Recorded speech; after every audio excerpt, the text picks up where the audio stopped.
Good afternoon. Good afternoon. How's everybody doing here today? First and foremost, we give thanks and praise and honor to our esteemed drummers. And before I proceed, I ask my many elders here for permission to begin. Well, thank you. Now, this is our third time coming together in ceremony and celebration as the Love More movement, but our first time for what we're doing here today. For those that this is your first time joining us, my name is Johanse Makubela, and I will be your master of ceremonies for today.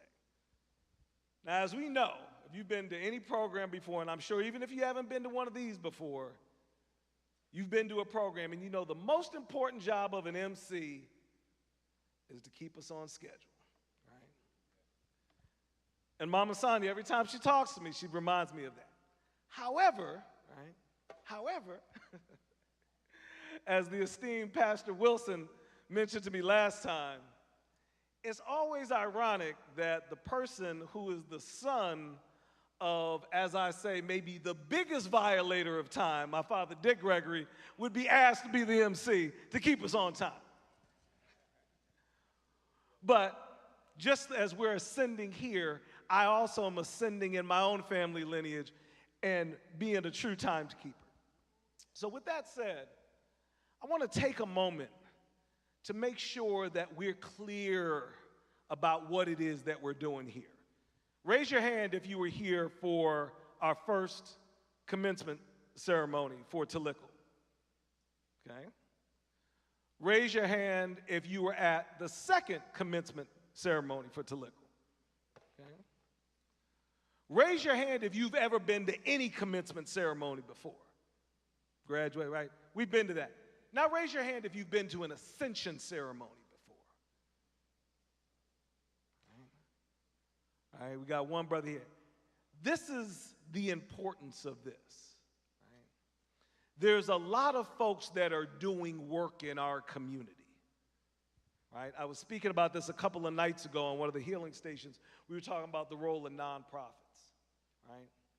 You got to understand that nonprofits, many of our organizations, are part of a larger system that created this problem in the first place, right? What we're talking about here with Love More, right? What's that first T for in Taliko? What's the T for in Taliko? Transformative, transformation.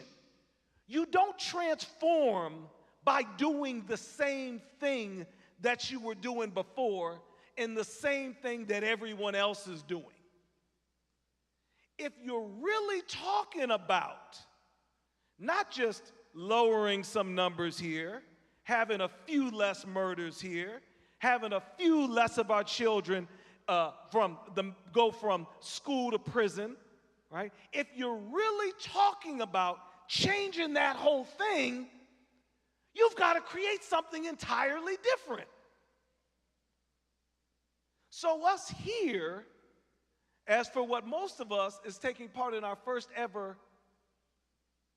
Ascension ceremony, is a part of Love More, not just Taliko, not just the healing stations, but us creating, what is it? Love More what? The Love More movement. It's about a movement into an entirely different space. You know, my dad used to say all the time when people talk about, say, hey, Baba Dick, you know, I got a bad knee, but you tell me I need to walk 30 minutes, an hour every day. How am I supposed to do that? He say, walk bad, right? Right? Walk bad, right? We're in a place now, buried in hurt, pain, confrontation, trauma, intergenerational trauma. But if we're going to do this right, we've got to move to somewhere else. And so, an important part of that, by being something different, not just an appendage of an already broken, failing system, is being different. And with that, it means creating our own rituals, practices, ceremonies. But we got to do them in how we do as African people. So no matter how deep the pain, no matter how deep the trauma, celebration is always a part of that. Just listening to something on NPR the other day that talked about, you know how they've removed arts and music and stuff from our schools, right? From so many of our schools. Well, they've found out that there are synaptic connections in the brain that are developed when you play music, when you learn music. See, our ancestors knew this, right? They understood the interconnectedness of all the disciplines. And so, yes, even in our pain, even in our hurt, celebration will be a part of that. Ceremony will be a part of that. So here, as we roll out this Ascension ceremony, it's important to understand this is another block in the pyramid of this transformative organization. I'll tell you two things before we proceed. So what is Ascension? So we talked about ceremonies. For most of us, this is our first ever Ascension ceremony. Well, what is Ascension? So the dictionary definition of Ascension is the act of rising to a position of importance. Not just rising up, but rising to a position of importance or to a higher level. This is the beautiful thing about that. One, it doesn't mean you leave that which is about of you behind. It's not just leaving and moving on. It's moving above it. Because if you just leave it and write it out, that's what we have going on in Florida and other states right now where they try to rewrite history. No, these things that we're rising above are part of our history, but we're rising above them from a vantage point of being able to look down upon it and be in control. The other part is it doesn't say rising above to the highest level. It says rising above to a higher level. And that to me is real important because what does that mean? It means that all of us can ascend, right? You never stop ascending because there's always a higher level of consciousness for you to rise above to. And so here today, we are invoking all of those elements that are part of who we are as African people to rise above. Rise above what? Rise above hurt. Rise above trauma.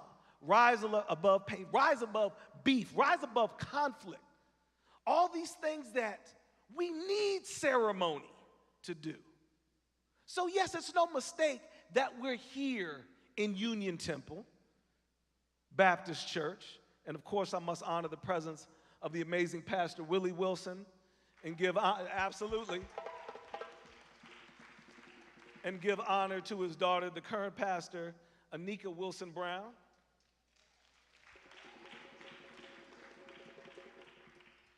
We're using those elements of ceremony that we know were tools and healing instruments, the drum, dance. These are not just art, but artifacts of who we are, right? And we're using those to create a spiritual place to invoke the ancestors and the Creator to allow us to do this. Because y'all, if we could do this on our own, it would have already been done. It would have been done when we came out of the civil rights movement. It would have been done when we came out of segregation. It would have been done when we came out of Reconstruction. It would have been done when we came out of slavery. But when have we ever had the time to stop and to heal? In fact, we know the various things that were part of the fabric of who we are as African people. The drum, the ceremony, were outlawed, were forbidden, were made illegal. So we got to reconnect with that, y'all. We got to reconnect with that to bring us back. And let me just say the importance of ceremony. So we talked about ascending, right? We're rising above to a higher level. But the importance of ceremony, anybody ever been to an Ethiopian funeral?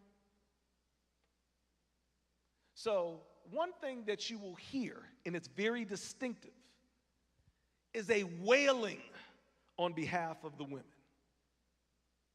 And it's a period that actually goes from the time of death through the funeral. And it sounds very heart-wrenching, but here's the thing. One thing that we know in this life, as sure as we live, as sure as we're born, transition is a part of that. Again, our ancestors knew that. So that wailing is actually a process built into their culture to do just this. Release the grief. Release the trauma, right? What we're coming here to do today, we've had this built into our spiritual systems. Why? Because it's too hard to deal with on our own. It's too difficult to keep bottled up inside of us. So that idea, that act of allowing yourself to release that. I remember when I went to a friend of mine's funeral of her father. She was Jamaican. Saw a similar thing.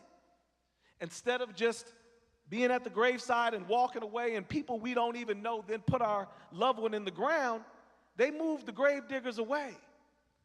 Every member of the family engaged in the act of putting the soil back on. And you know what I saw? In that, the pain started to leave them. The hurt started to leave, right? We have ceremony for that. And lastly, every year in the fall, late summer, fall, we have a disaster that goes on the west coast of California. Anybody know what I'm talking about? Every year. What's that? Wildfires, right? Wildfires, every year. But do you know the indigenous people, the Native Americans, indigenous to that part of what we call America, had a ritual where every year they would ritualistically burn those trees.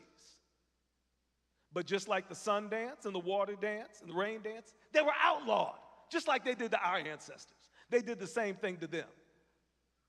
But what they didn't know was within that ritual, within that ceremony, was the science of knowing that if you don't renew this forest, you're going to have centuries of fuel just waiting for the spark. And so now the Park Service has to bring back in those native elders to do something that they were outlawed from doing for decades. That's ceremony. So here today, we are engaging in a ceremony and invoking all of the elements of ceremony that are indigenous to us to be able to ascend past this trauma, grief, hurt, pain, beefs, all of it. That work for you all here who are violence interrupters. This is ammunition that we're putting into you for you to go out on the streets and do the work that you do. This is medicine, ancestral medicine, that is being poured into you for our transformative life coaches, right? It's not just a title. You can't do this work by yourself. And I'm reminded every time by my good brother, Dr. Greg Carr, the ancestors are not only are they always on time, they're always present. There are actually more of them here now than us. This is embracing them and bringing them along to do that work to make your load that much lighter. And as part of that tradition and as part of that ceremony, I'm bringing now Baba Adil Davis to invoke the spirit of the ancestors by performing libation.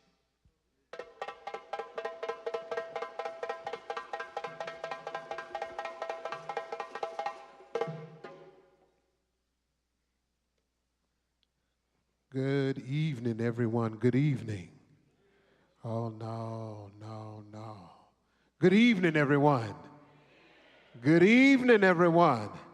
Just look at your neighbor and say, neighbor, it's beautiful to see you, and it's beautiful to be seen. We want to start today's ceremony with a libation. The libation is an act of remembering, an act of remembering those that have paved the way. In some traditions, they use gin. In some traditions, they use wine. Some traditions, they use water. Some traditions, the brothers go outside and just pour some liquor to the ground for the brother that has transitioned in remembrance. Spirit never dies. This flesh will transition, but spirit never dies. And so our great-grandmother and great-grandfather, our grandmother, our mothers, our fathers, those that have gone before us, the spirit still lives on. And so we want to take this time to remember, because we stand today not on just our own merit, not just on our own 2 feet, but because someone paved the way. Today we want to remember. And so as I pour this water into the bowl, I want you to remember. I want you to call aloud those individuals that were significant in your life, significant in our community, significant in our world, remembering the spirit of those that have gone before us. As I pour, you say the names of those individuals. Amen. Amen. Amen. Remembering their spirit, remembering their walk, remembering their life, remembering their sacrifice, remembering their words, remembering their purpose, remembering their passion, remembering their impact, remembering their influence, remembering their love, remembering them.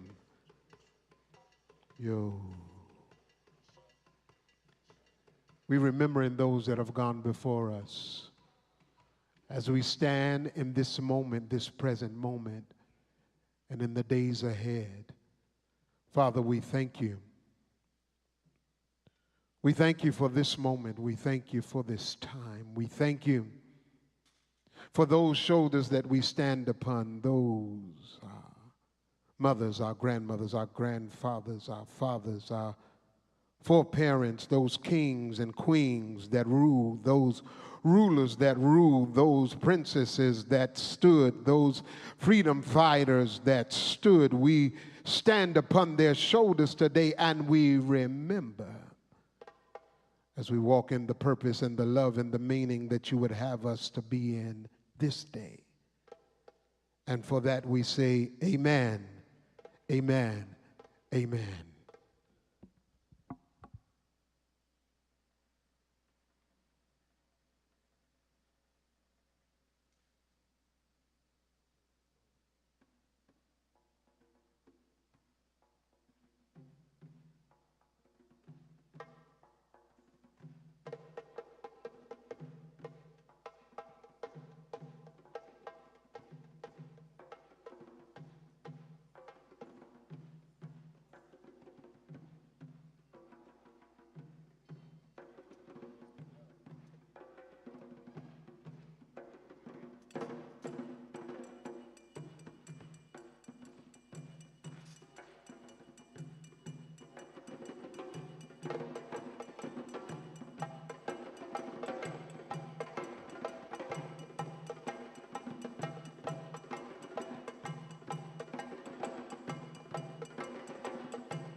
Let's give it up again for the Doc Powell group.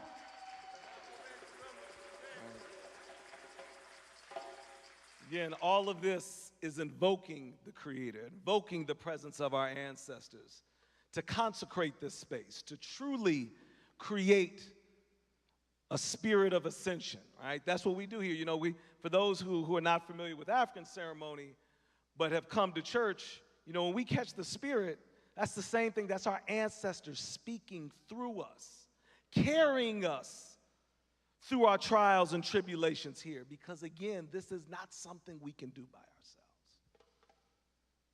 And when we talk about not doing things by ourselves, we recognize the importance of community, of us coming together. All of you all, whether you're level 1, level 2, level 3, you're going through this journey with brothers and sisters that are walking down this path with you. And also within community, what is critical is that we identify those amazingly talented, visionary individuals that provide a leadership, a right kind of leadership for us to be on board with.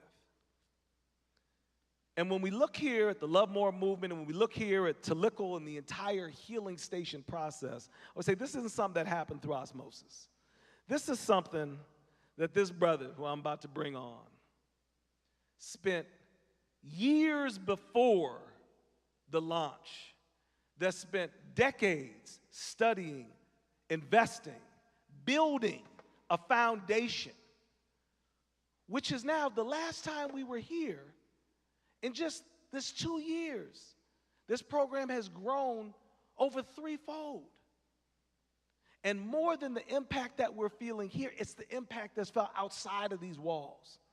So please join me in welcoming Dr. Bruce Purnell, the founder and creator of the Love More movement, to talk about the purpose of why we're here today. All right. Man, this is wonderful. Let's start off. Knock, knock. Love. Love more. Love more, right? Hey, this is this piece, like purpose why we here, like, you know, the frequency, the energy, the vibration, the elevation, the reflection, the scope, which spells fevers, right? Why we're here, like the fevers, like to atone, forgive, heal, grow, thrive, love, and transform.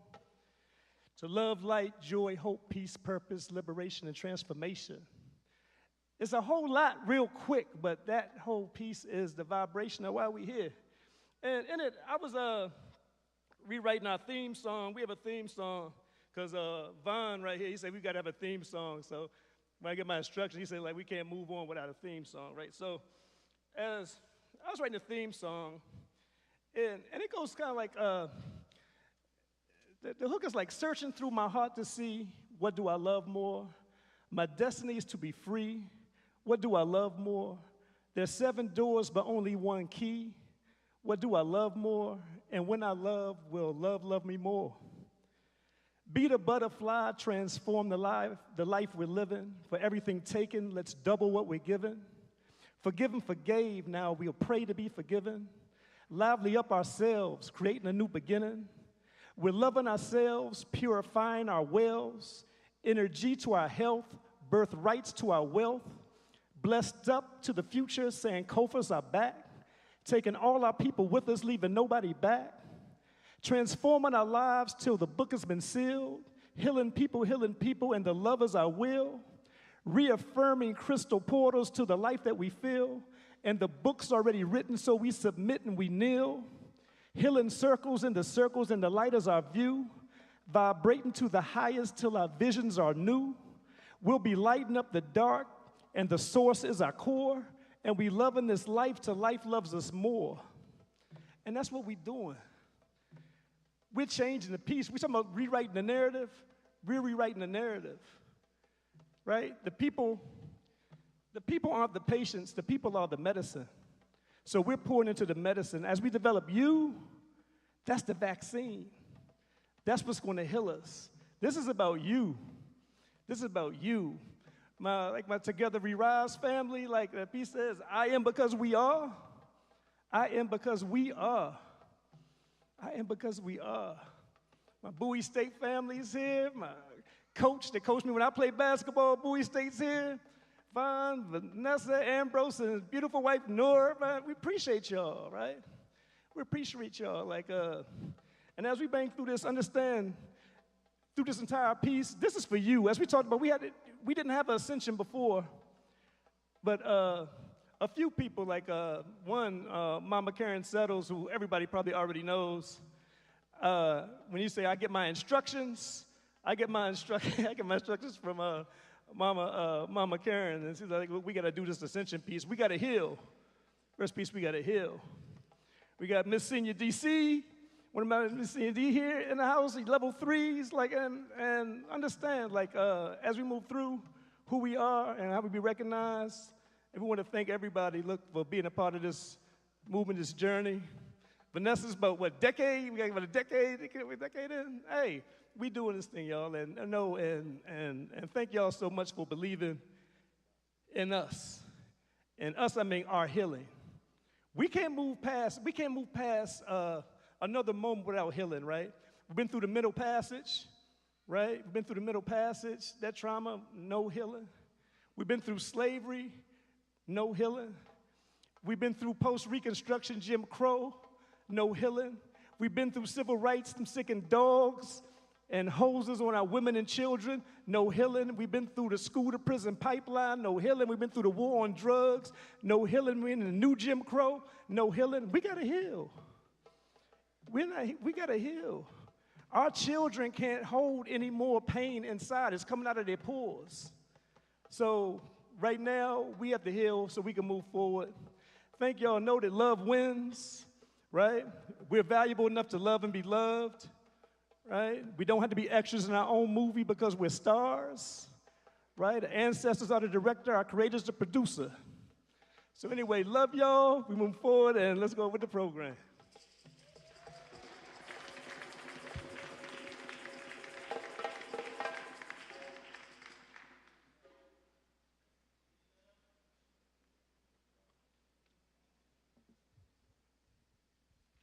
All right, we're going to keep this show moving. And I checked, Mama Sonia, I'm right on time. So now, in DC, even though for those of us who know, those who know the family, we were raised in Massachusetts, all right? However, DC was always a second home to my father. In many cases, a first home more than a second home. And DC is one of these places where people who know my family, you really know who they are because there's a deep love, and there's always been a deep love. And I felt that from even before I came to Howard when I would come to visit. But as much love as I feel for y'all here in DC, I'm always reminded that I'm the second most loved Gregory child in this area, right? Because just like the other day, I was giving this sister a ride from my daughter's daycare. She didn't know who I was. And I said, oh, yeah, my sister lives right around here. And she was like, oh, who? And I was like, oh, Ayanna Gregory. She almost caused me to crash the car. She said, Ayanna Gregory's your sister? I said, yeah. She was like, no, like real sister blood. Like y'all got both the same parents? Didn't even ask about Dick Gregory. It was about Ayanna Gregory. So Ayanna has been a force of healing, a force of love, a force for transformation. And for those of you, obviously, in the program, for those who haven't, as phenomenal as a singer as Ayanna is, it was maybe about a decade ago that we all really discovered and were treated to her true gift of invoking and allowing the space for true healing and transformation to happen. So at this point, this is the first of many times I'll be bringing my big sister up to the stage, even though I would say Every time people see me and say, hey, I saw your little sister, I remind them, I am the youngest child of Dick and Lillian Gregory, despite the fact she looks 10 years younger than me. Please join me in welcoming Ayanna Gregory to the stage.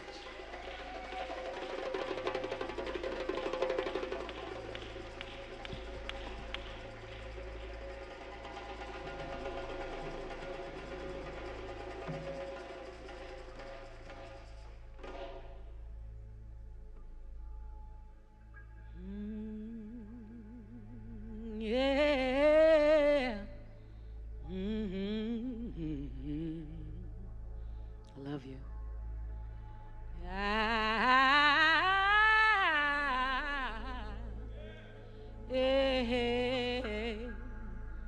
Mm-hmm. Time for ascension. We go higher, we go higher, we go high, high, high, high.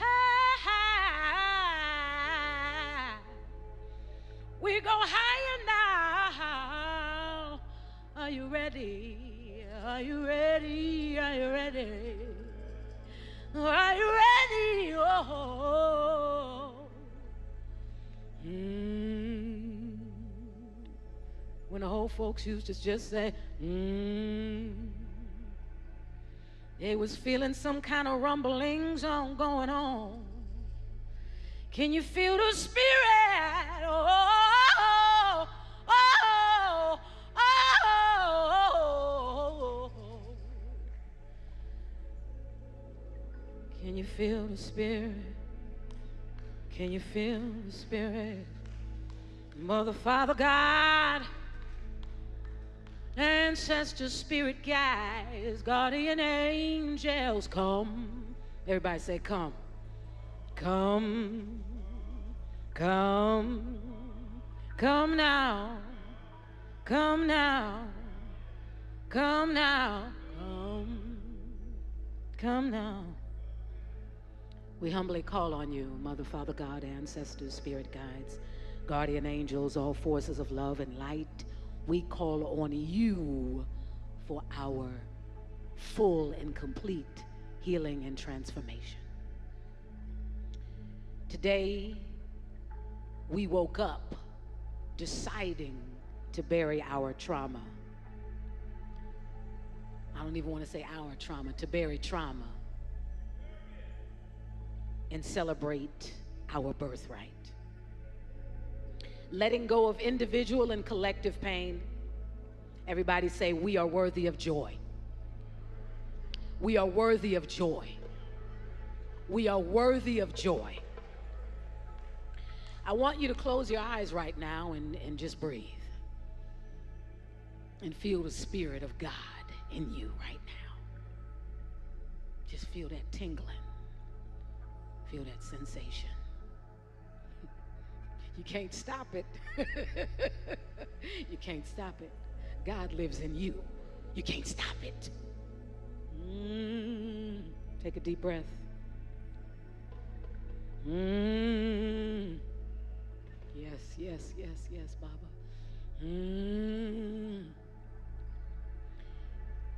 It's a vibration. It's a frequency. And pain cannot live in this frequency.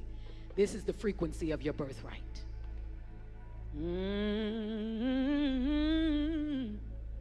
Somebody was praying for you and you ain't even know. Your transitioned elder ancestors are here.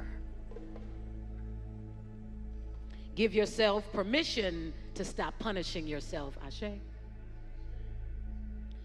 Give yourself permission to let go of things that happened decades ago. Give yourself permission to let go of things that happened yesterday. Give yourself permission to let go. Give yourself permission to stop punishing yourself. I think I just said something. Because you have punished yourself far more than the Creator ever could. Let it go. Oftentimes, because we didn't think we were worthy, we kept co-creating the same situation over and over. Today, we let it go. Yeah. Let the tears fall. Yes, oh yeah. The same tears that fall from crying are the same tears that fall from laughter. Life is a circle. It is a continuum. There is no death. There is life and rebirth. And the only thing constant is change. What happened yesterday, who you were yesterday, and where you were is not where you are right now. Let it go. I want you to presence any part of your body that may still be holding on to any heaviness, any grief, any pain. And I want you to see that part of your body surrounded by golden light. With your eyes closed, I want you to see this light vibrating, pulsating throughout your entire body, moving in a clockwise motion, because light and change is constant. Pain can't live in this light. It is your birthright. And I want you to call on your ancestors. They're already in the room, but call on them right here into your space, into your body, into your spirit body and your physical body, and allow them to lay hands on you right here and right now. Call on the Spirit, call on the Most High. It's all here, everything that we need. It's all right here in this room. Allow them to enter your space, to penetrate that impenetrable space. Know that it too can be penetrated by love and light, and let it come. Just let it come. And that surrounding golden light, it is infectious, and it is infused with every cell in your body. Sickness can't live here. Sadness and pain can't live here. You were born from a higher order of things, and it is time, because you chose to step into your next level. It is your ascension. It is your birthright. You are worthy. You deserve it. You chose it.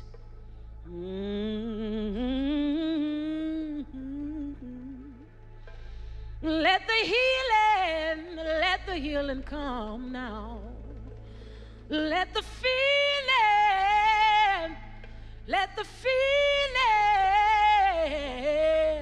let the healing come. All roads lead back to one. Let the healing, calling on you, Daddy, calling on you, grandmother, granddaddy, oh, ancestor strong, divine, royal, medicine men and women, they're here, reminding you that you too have the gifts to heal, to transcend. Let it go now.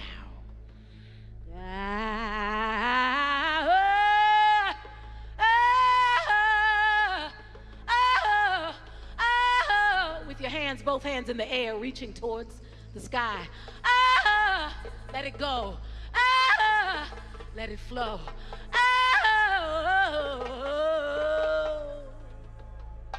Let it go. Let it roll. Let it go. Let it roll. Let it go. Ashe. Let it go. Let it go. Let it go. And I want you to rock back and forth. Feel the spirit coming through you. Just rock back and forth. Let it go. Let it go. Let it go. Let it go. Let it go. Let it go. Let it go. Oh. bring your hands down slowly, feeling the breath, the blessings from the heavens. As it is above, so it is below. Oh, yeah. It's already done. Ordained by the Most High. Everybody say Ashe, Ashe, Asheo. You feel that? That's the power of spirit. I'd like to share a song that was requested that I sing. It is a song that speaks to the power of transformation, how one song that came out of so much pain could be such a healing element on the planet now. I wrote this song, or actually it wrote itself, Spirit wrote this song, when I had ended a relationship and I couldn't have felt more broken. And my self-esteem was at ground zero, and I was trying to figure out why I was receiving such poor treatment from the brother that I had broken up with, and I didn't realize that I had co-created a reality, and I was asking him to give me things that I had not given myself. And so I went to the nature. I went to a farm, and I prayed and I cried and I wrote, and this song came through me and to me. And I want to share it with you right now, as it represents the kind of power and transformation that can come through pain. I am so grateful for that relationship because it gave birth to now.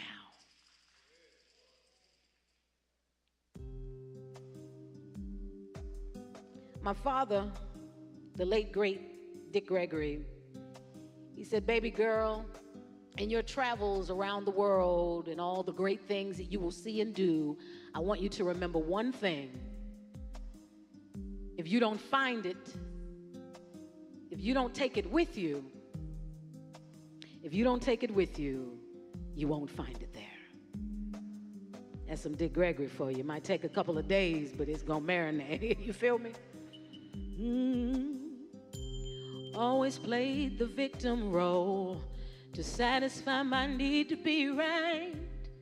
Always feeling so alone, neglected by the men in my life.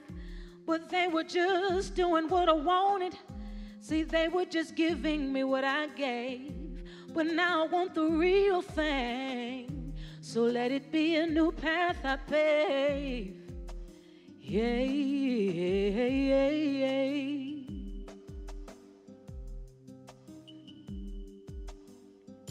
Afraid of my destiny. Who am I to live too big? The universe keeps blessing me, but every single time I renege, I'm filled with insecurities. I'm sabotaging royalty, a planned mediocrity, yeah, a self-fulfilled prophecy. I'm so afraid to let them see who is she. I know that I want more. What am I waiting for? I think I'm ready now. Forget what they told me. World can't hold me. And you know that you want more. What I waiting for? I think you're ready now. Forget what they told you. Hey. Well, I choose a different path now. I choose the higher road. I don't have to be right no more. 'Cause in the end, only God knows. See, all I am is dust in the wind, and I'll return again. And freedom has made me sure. And this time, I'm seeking so much more. I'm seeking so much more, yeah.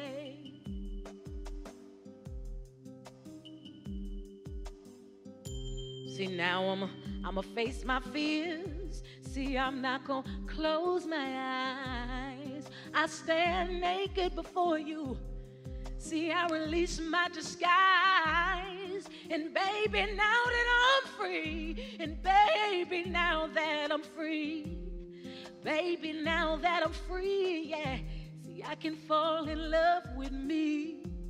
I can fall in love with me. Hey, hey, hey, hey. I know that I want more. What am I waiting for? I think I'm ready now. Forget what they told me. World can't hold me. And you know that you want more. What I waiting for? I think you're ready now. Forget what they told you. Hey. La la la la la la la la la la la la la la. Ha la la la la la la la la la la la la la la. What are you afraid of? It's your time to shine. There's no gift greater than now. Right now. Not yesterday, not tomorrow. Right here, right now, right here, right now, right here, right now, right now. I know that I want more. What am I waiting for? I think I'm ready now. Forget what they told me. World can't hold me. And you know that you want more. What I waiting for? I think you're ready now. Forget what they told you. Hey. Smiling now, I feel forever. Golden heart, light as a feather. I'm finally ready now. I don't need to know how. Let go, breathe into the smiling now. I feel forever. Golden heart, light as a feather. I'm finally ready now. I don't need to know how. Let go, breathe into the. You will find joy. Just remember. Your happiness lives within the. Let go, breathe, and enter into the now. The now. You will find joy. Just remember. Your happiness lives within the. Breathe, everybody breathe. And into the now. Welcome to the now. See, I know that I want more. What am I waiting for? I think I'm ready. Forget what they told me. See, this world can't hold me. And you know that you want more. What are you waiting for? See, I know you're ready now. Forget what they told you, yes. World can't hold you now.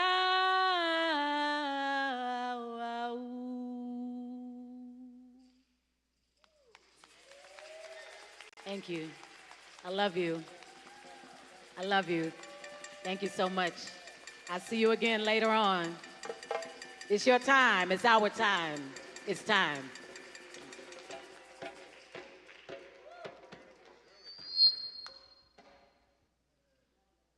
All right, all right, all right.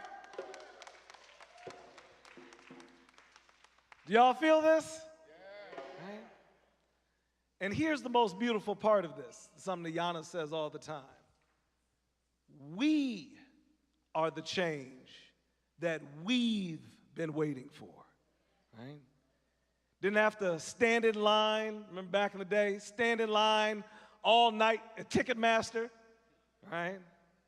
Didn't have to wait to be the first one to push the button on your cell phone when it went live, right? Just walk right in, and feel this. It's important what she was saying. Feel what is being created, right? Feel this. We're invoking the presence. As I'm sitting there, I'm literally feeling this, and I realized I felt my back get hot.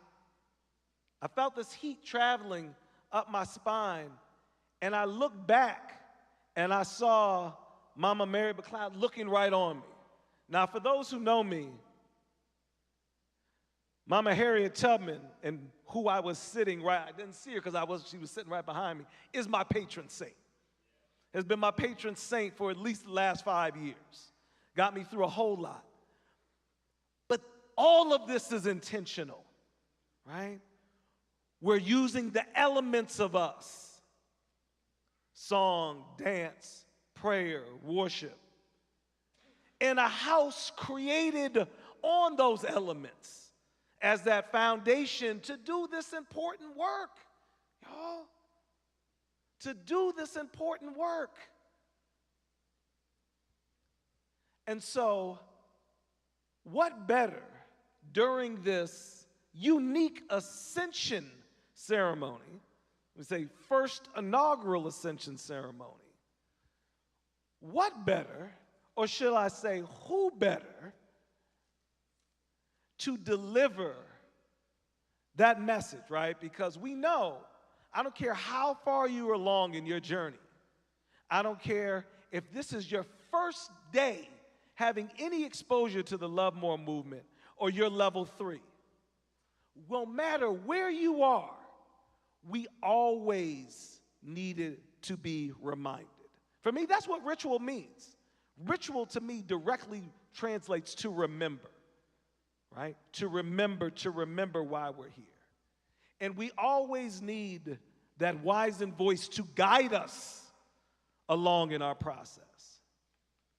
So, who better to deliver that message than not only the leader of this house, but the creator of this house? It's not just enough to say, Pastor Emeritus Willie Wilson. I've got to say, Reverend, Doctor, Chief, and probably about 5 other titles that we'd be here all day going through. But a man who not only talks the talk, and before Starbucks, and before Thurgood Marshall Academy, and before the Nat Stadium was right here in Anacostia, you had this brother lay down brick and mortar right here. Right here. You understand, nothing happens overnight. Those seeds have to be planted. Oftentimes, the farmer, those plants, those seeds, don't live to see the harvest. A lot of times because we're in such a world of instant gratification, we expect to do something today and see it tomorrow. Know that what you're seeing, the work that's being done, the pathway that was laid, was back when that cornerstone was laid. When this Baba right here had the vision to put, which probably is the most legendary church in our country here. Second you walk through this door, you know you're somewhere special. You see it, you hear it, you feel it. So please, join me in welcoming to the stage to deliver our most powerful keynote speak, for our most powerful coming together today, Pastor Emeritus of Union Temple Baptist Church, Reverend Dr. Chief Willie Wilson.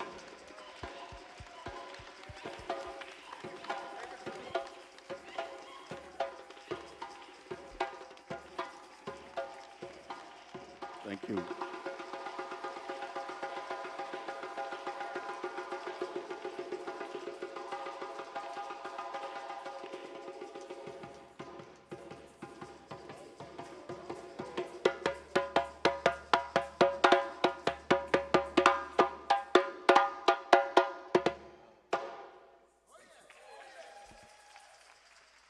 Thank you. Let me give honor to God first for this blessed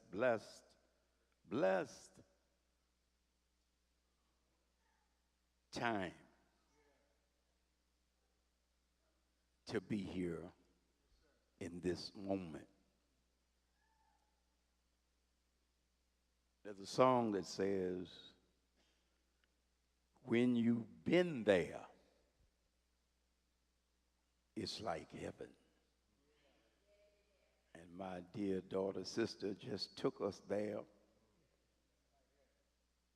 with that beautiful call of the Spirit in song. And I know you felt it because I felt it. I saw her father come down this aisle like he did so often, go up to that room upstairs and fast days on end to make a difference in our minds and in our lives. Thankful for the coordinators and leaders who make this possible on today. And thank God for every one of you that is in this place today. And the first thing I want you to do, I want everybody to stand up and give yourselves a hand, the best hand you can give, because there ain't no reason in the world you're supposed to be here today. Thank you. After all that we have gone through as a people, there's no way that any of us should be in this place right now.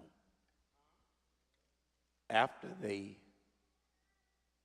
buried our ancestors up to their neck in the ground and poured honey and molasses on their heads and then let loose bees to eat all the flesh from their heads. And after they whipped our ancestors with 100 lashes and then laid them beside the fire so that blisters would well up, and then trained cats to come and claw them open and pour salt and pepper in those wounds. And after they would take our ancestor young brother from his mother as an infant and wait until he was a teenager and then put him in a cabin with a woman he knew not.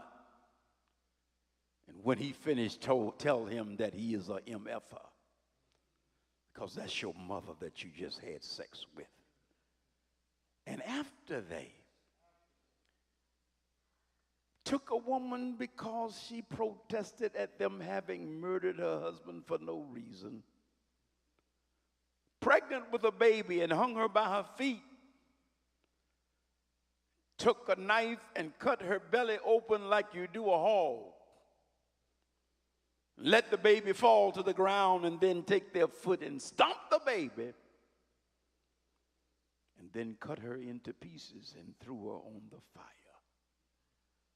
No reason that any of us should have good sense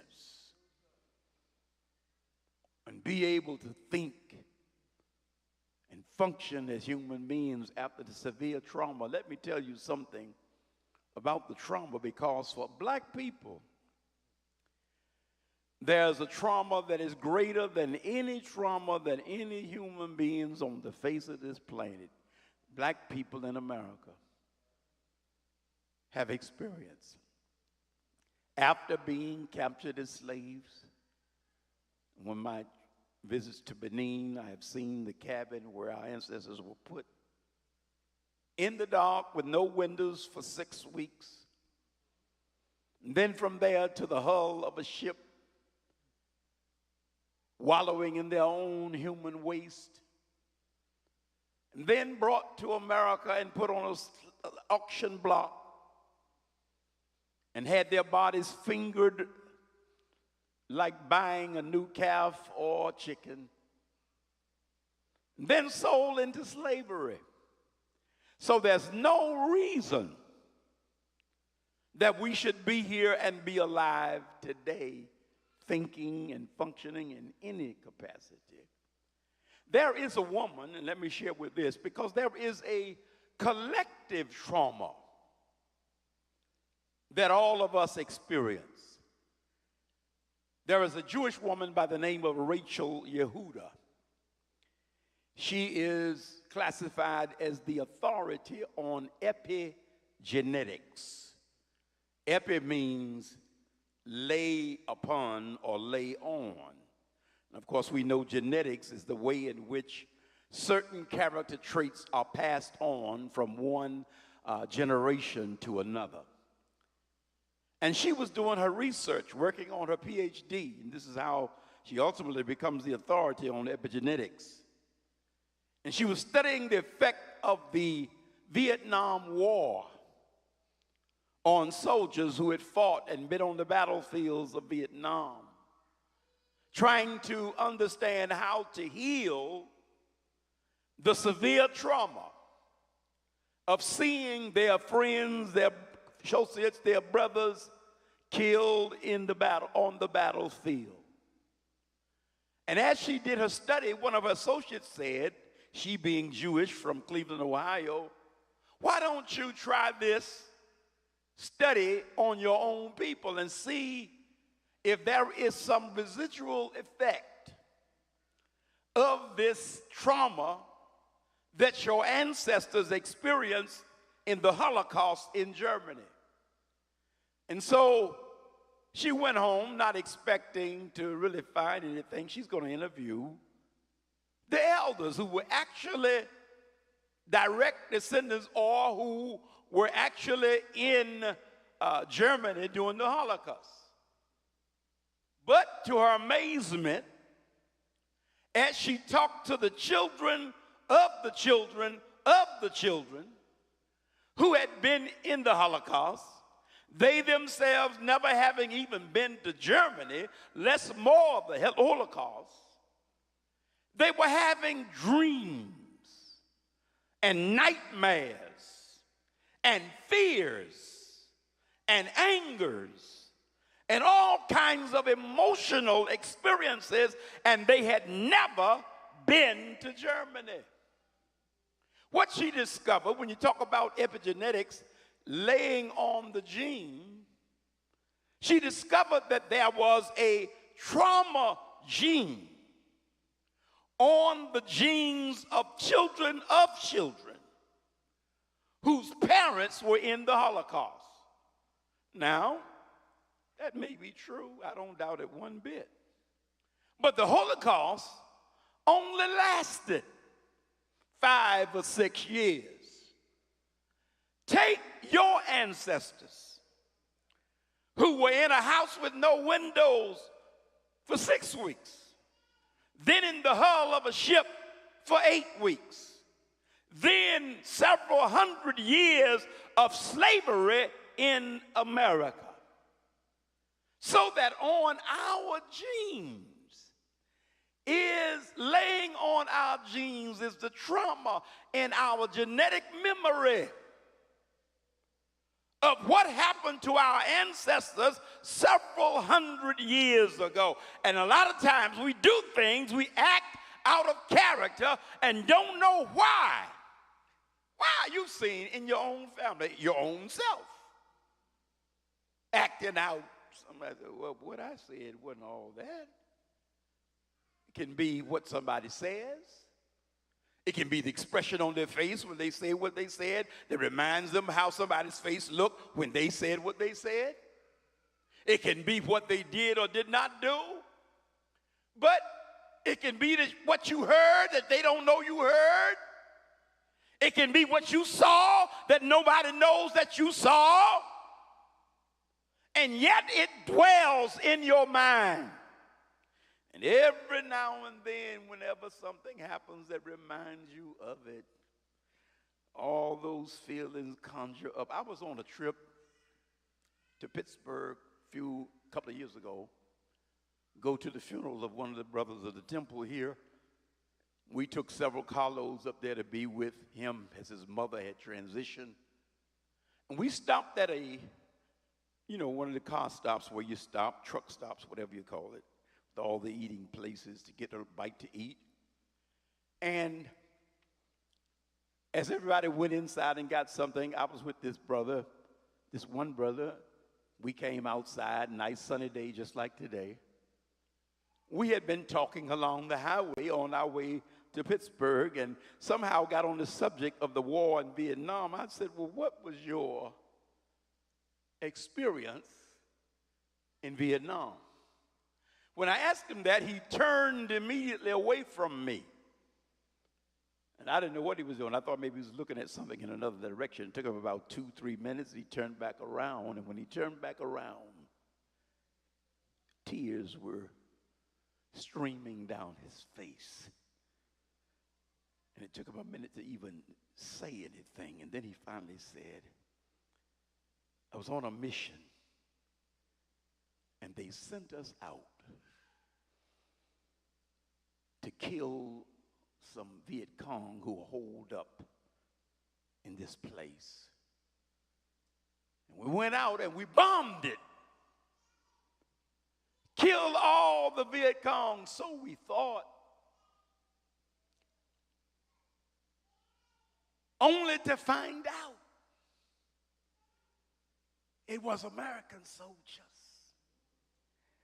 And my best friend was in that hole.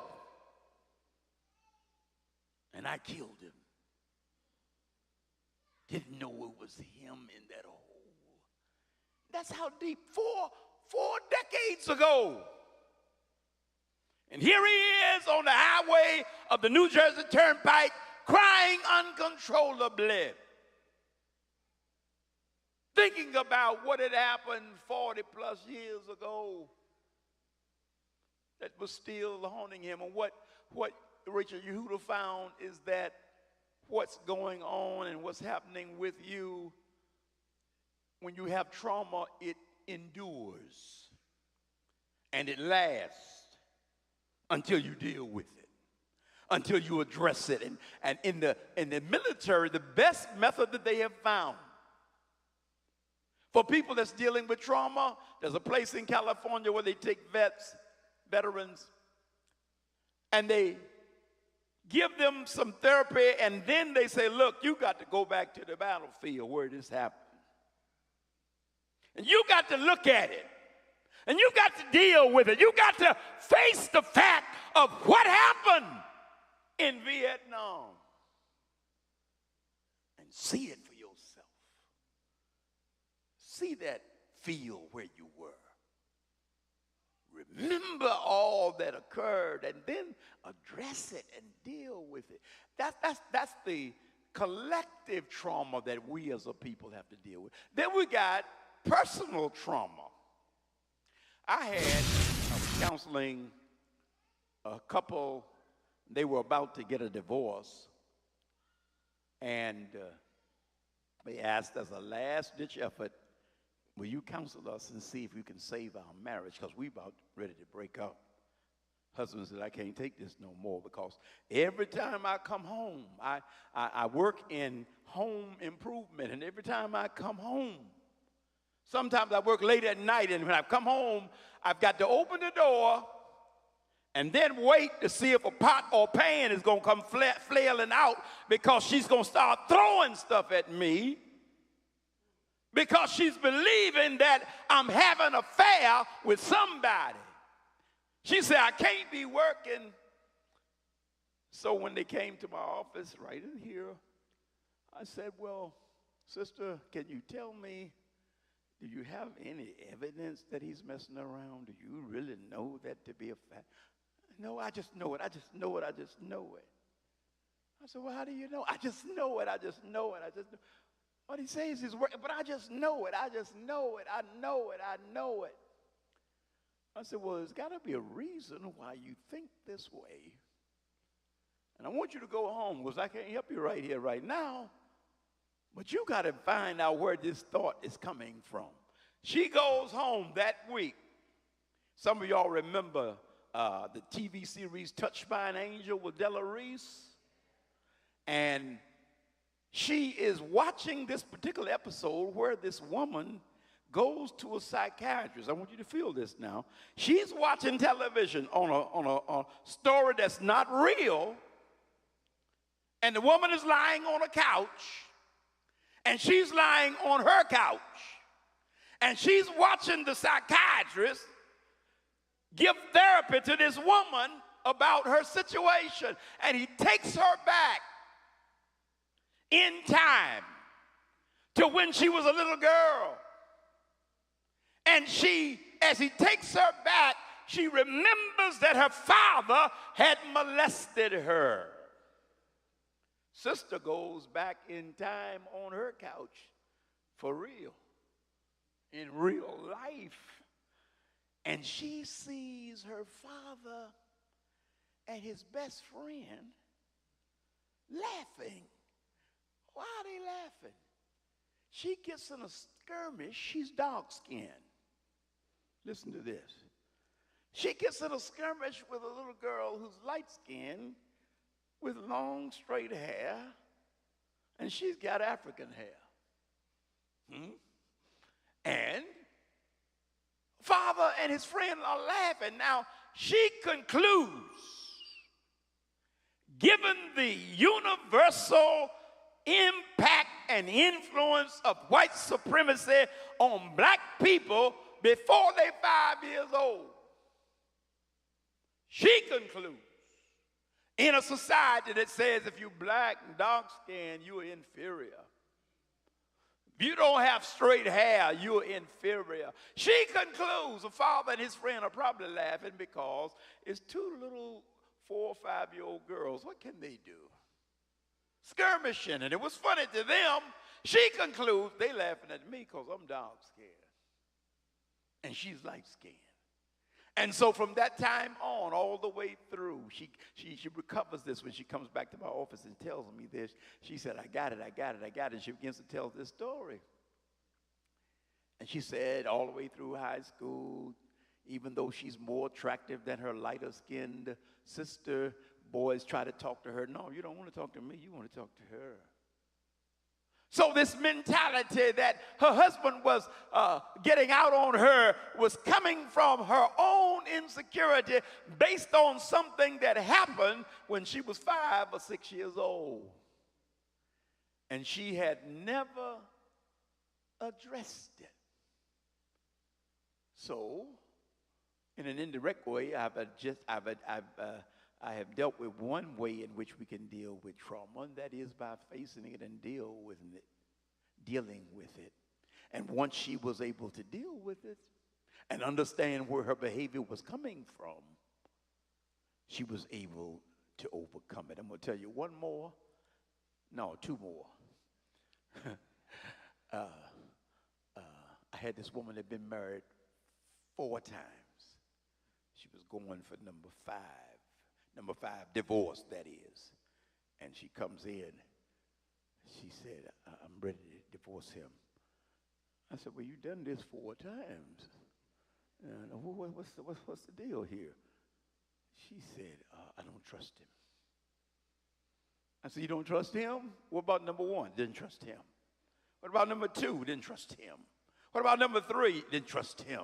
What about number 4? Didn't trust him. Why didn't you trust him?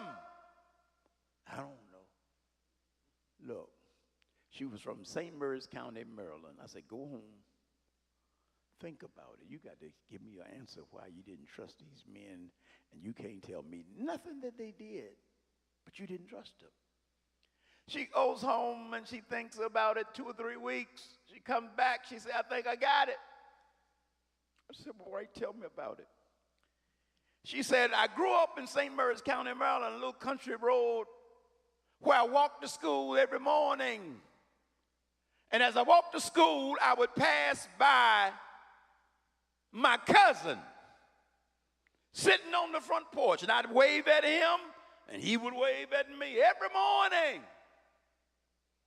Got to junior high school, and that one day at the end of school, got into a fight with a boy. And he said, get out of my face with your, and called her cousin's name. She said, what you talking about?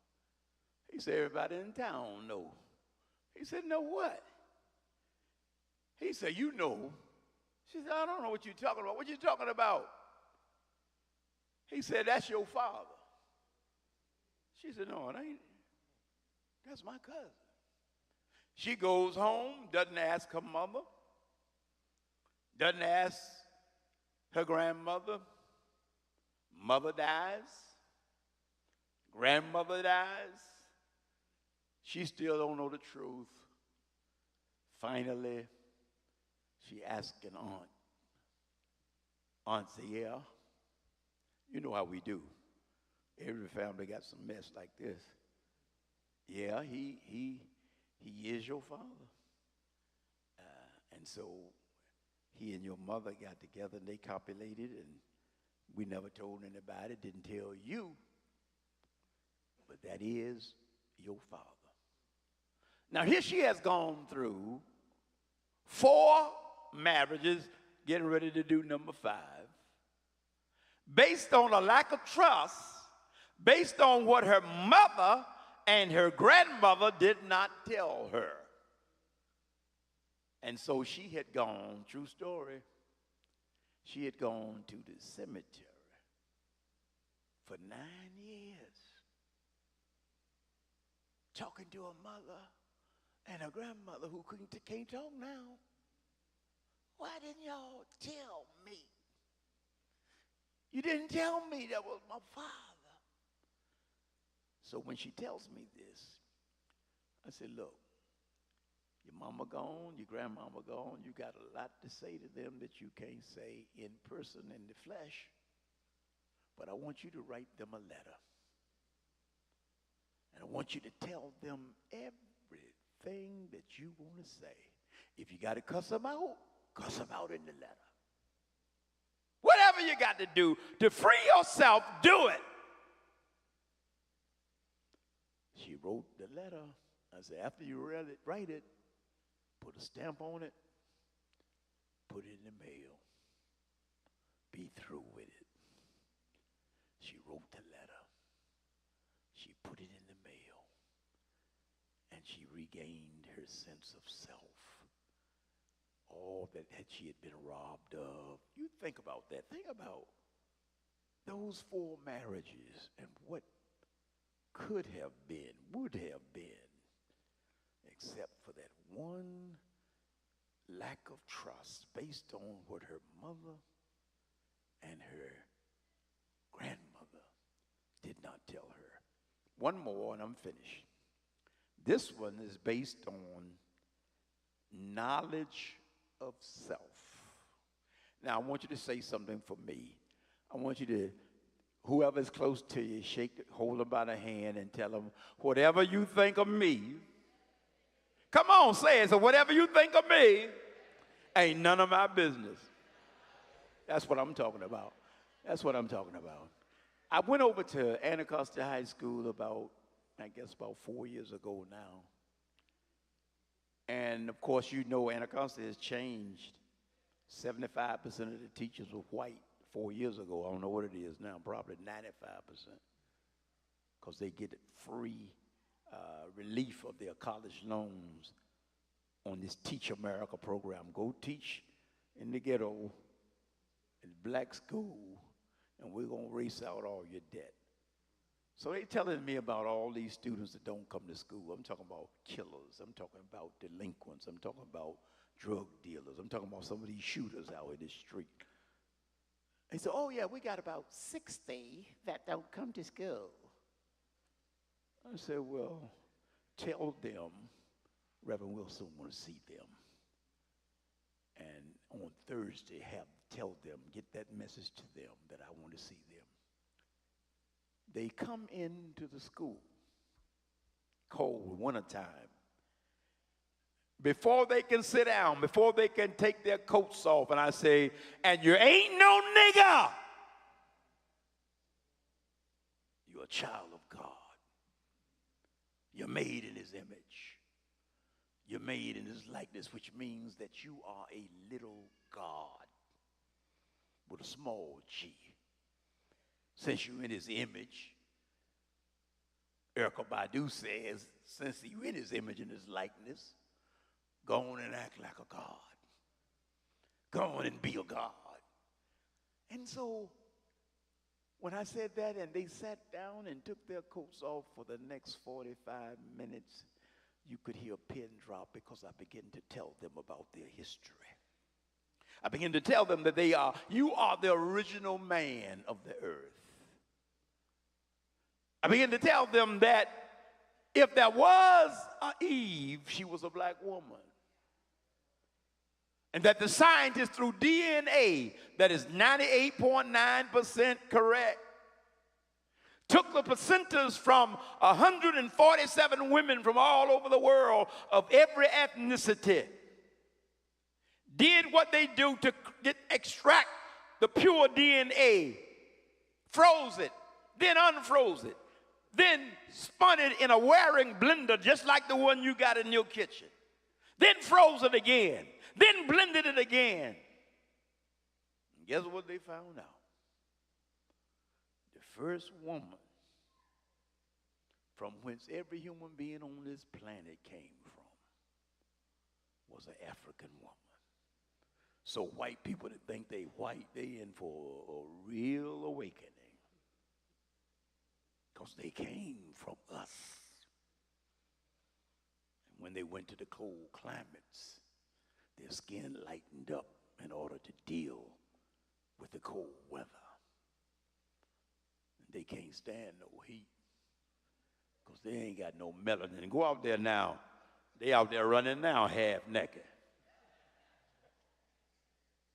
Because they came from you.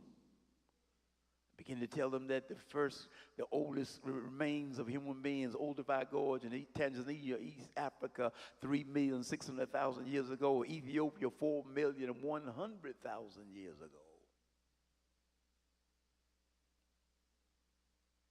And they were open for the first time because this wicked society miseducates us in a way that makes us think that we are nothing.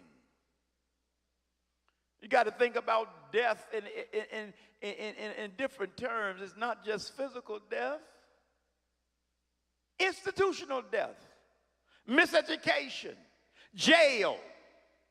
From 1970 to 2023, jail population in America went from 360,000 to 2 million. Most of them was us. Because your beautiful, wonderful saxophone playing President William Clinton went out there to Stone Mountain, Georgia, stood at the foot of the Mecca of white supremacy, and said, I'm not no liberal Democrat. I'm going to lock these niggas up. And wrote the most wicked law in the history of criminal injustice. 3 strikes you out. You want to know why all this killing going on out here? Because the daddies are locked up. And when a young man gets to be 12 years old, because of that symbiotic relationship between mother and child, she can't tell that young man what to do. He needs that bass voice of a man. That boy, get your ass in here.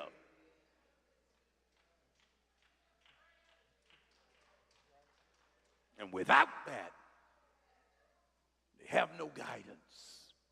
So they just have undeveloped minds. That's all. Ain't nothing wrong with them. Martin Luther King said it. I'm through. Martin Luther King said it in 1967. That's when they decided to try to kill all the young black boys in America. Martin Luther King, in his 1967 speech after 150 riots in America, the biggest one was in Detroit, where 47 black men got killed. This wicked scientist went to the National Institutes of Health and to Congress and said, if we don't kill them,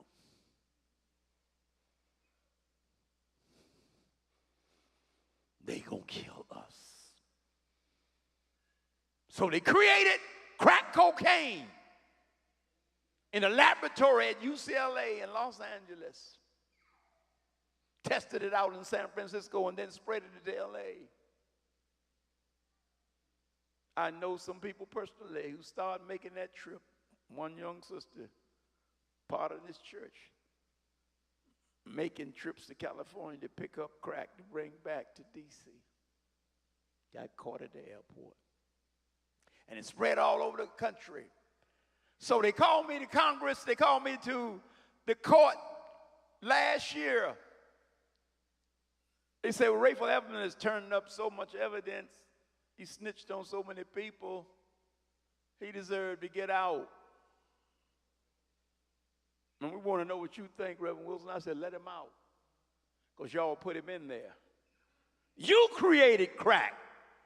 You know what the judge did? He dropped his head. He couldn't contest the fact that the United States government flew planes of drugs into Florida, unencumbered,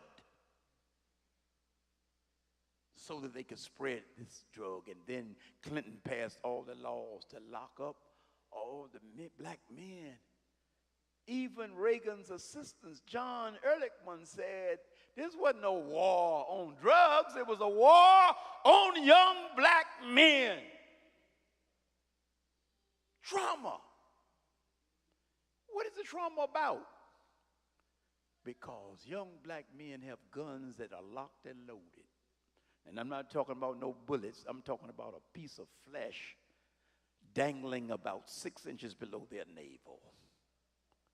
And they know every time a black man has sex with a white woman, it's another black person. And they fear genetic annihilation because of their numerical inadequacy. Do you know, I said it was through, but say this, number sit down. Do you know ain't no white race on this planet, the women having 2.1 babies per woman? In order to, if you got 30 million people in America today, white, and you want to have 30 million the next generation, every woman's got to have 2.1 babies. Every European nation, including America, white women are having anywhere from 1.2 to 1.6 babies. So they know they're about to disappear, y'all. Black women and Hispanics, the only two, is having 2.1 or more babies per woman average. And so because of their numerical inadequacy and because of their genetic inferiority, that every time there's a white preacher that come on television every week. I ain't gonna call his name. I ought to call it. In his house organ, his magazine, he says the number one problem we got is the fertility rate. Our women ain't having no babies and we're gonna disappear if we don't change that situation. So when you see the jails, Dr. King said this in 1967, and 8 months later he was a dead man. He said, everything that's wrong with our people is derivative. It derives from white supremacy. Yeah, we got crime, but the crime is a result of the fact that you have kept our people from education and jobs and employment. Yeah, we live in slums because you have not allowed us to have decent housing in this country. So what I'm saying to you in closing, when you have knowledge of self and knowledge of what's really going on, it gives you a new perspective, a new understanding, and no longer then are you hampered by what the oppressor has done or what anybody else has done. Because as the old slave preachers would tell your ancestors way back on the plantation, and you ain't no nigger, you're a child of God. Thank you.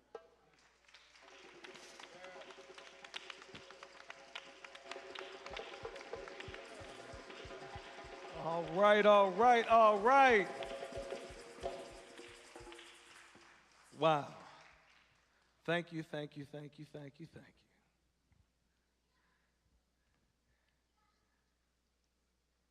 As the pastor was speaking, I'm never ceased to be amazed as somebody who's done this work of studying our lineage to learn of the level of atrocities that happened to our people that I didn't know about. And as we stand here, gathered in this Ascension space, I want to ask y'all something. Who can tell me, either exactly or approximately, how many people have been killed thus far this year in D.C.?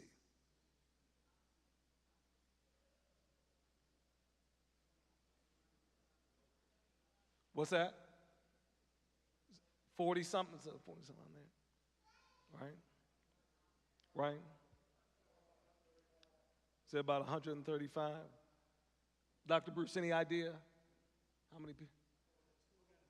Okay, right? Whatever it is, it's too many, right? How many young folks have been locked up this year in D.C.? Right? Yet, what of that can even hold a stick to some of the horrific things that Pastor Wilson reminded us were done to our ancestors? I promise you, it was not just 47 or even 137 girls that were raped in any given year, that were brutalized in any given year. It was the slave ships themselves had more than 150. But even then, during that period of historic injustice, brutality, and trauma, were we ever without the Creator? Did the ancestors say, let me put this on pause and I'm going to get back to you in 500 years? No. And what were we doing? Were we just there allowing ourselves to be subjugated to the worst? No. We were using our tools. We were using our science. We were using our medicine to help us ascend from that. For the young brothers and sisters and those of you who are tied with music, don't ever let them allow you to believe that your craft is a game, that your craft is just about some entertainment. They've used that as a weapon, our strength, against us. So yes, it's never just about a celebration. It's about a spiritual ritual to heal ourselves. So I'm going to call back to these Babas here. And I'm going to bring this sister back again. Not just so we celebrating, but so that we can continue healing. Because what the pastor laid on us is the serious totality of what we're dealing with, right? Dr. Bruce talks about it as well. It's not some hocus pocus. It's literally been imprinted on our genetic code. So yes, we need some more of this medicine. We need some more of this magic. We need some more of this healing energy to help us transform and to continue with our ascension. Because ascension is what? It's not about getting to the highest level. It's about getting to the what? That's right, a higher level, right? So we are always in this process of ascension. So let's bring it on. And listen, y'all, we've been sitting here. Oh, what do we say? Community. Love More is a community movement. And we about to bring the community in here, y'all. So let's get it.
Wow.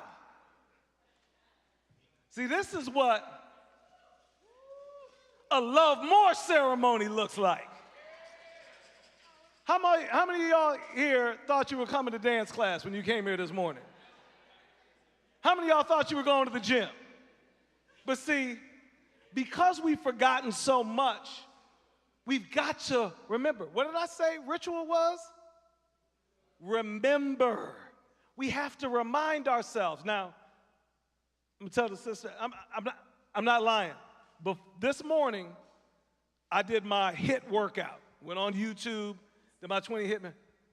Just about every single movement she did was something these folks that are making millions of dollars with millions of views are doing, saying, oh, kinesiastic science and medicine is tough.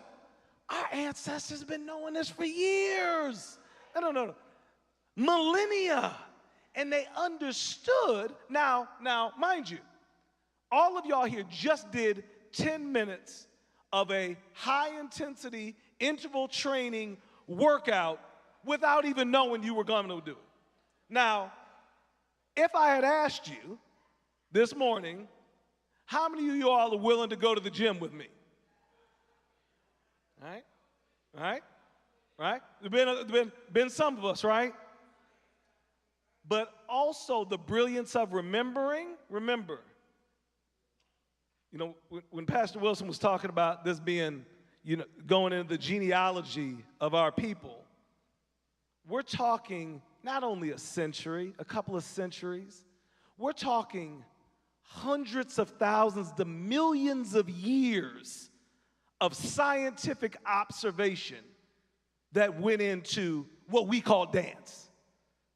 And understanding that all of those activities have a different role in training our physical body, because as passionate as we are, as committed as we are, we cannot do the work if we are not here. We cannot do the work if we're not here. So again, the genius of our ancestors understanding, if I put some music to it and I put some celebration to it, you will get your workout in without you even realizing that you've gone to the gym. True story, before I bring my beautiful sister back up to the stage. Personal testimony. Beginning of this year, I have been more busy than I have in the 6 years since I've been working independently. So much so that I neglected my own workout for about 2 months. I was mentioning this to Mama Tracy earlier, about 2 months. In that time, I checked my blood pressure, and on average, it was about 126, 127 over as high as 86, okay? 127 over 86. After just 9 days of doing what we just did right here, minimum of 15 minutes, it's 15 minutes, just 9 days, 115 over 75. I was still out of shape in just 9 days, 115 over 75. Any cardiologist will tell you the best hypertension medicine is sweat. So again, and sister, when you started off with the plank jumps, I can barely do a plank jack, right? And you can see the results, right? But again, that's in us. All of it. Worship, ceremony, physical activity, exercise. And what did I see? I was watching everybody's face. Even some of y'all who ain't smiled all ceremony long. Smile. What you gonna have me do? What's it? See, that's what ceremony does. It lightens us up. We got these babies running around here getting right into it. I tell Diamond every time I see her on screen, let me see those beautiful boys. It lightens us up, y'all, right? We have to be lighter to ascend, to rise higher. So, sister, come give us some more levity.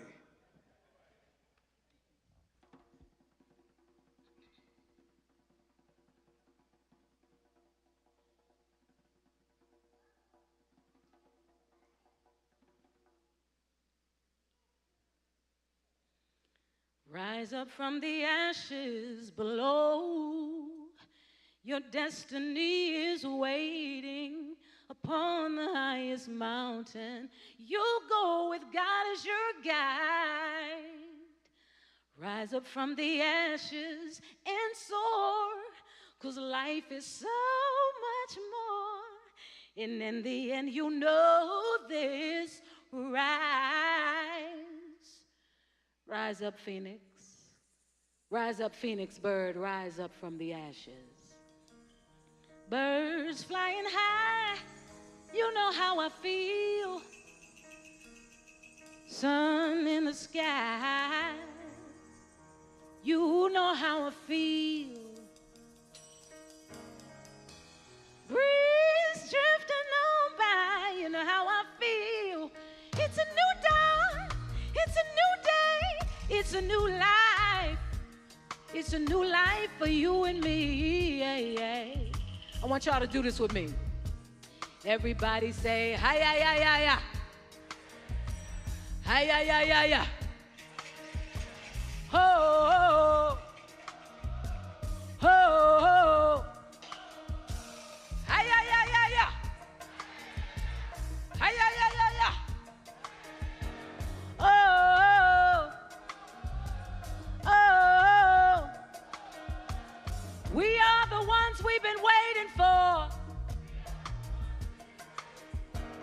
Oh, oh, we are the ones we've been waiting for. Oh, oh, no more living small, no more giving just a little. No more being shy, no more staying in the middle. We're about to take flight, so you better hold on. Flying through the night, put your night vision on. With the eye of the eagle, the heart of a lion, the wings of an angel to keep me flying. Light as a feather, 'cause I smile every day. The love in my heart, I give it away. Places we will go, things that we will see. Heaven only knows all that we will be. The magic that you have, if you only knew who you really are, the things that you could do. Everybody say, hey, star people. Everybody say, hey, star people. Everybody say, hey, star people. Everybody say, hey, star people. La la la la la. La la la la la. La la la la la la.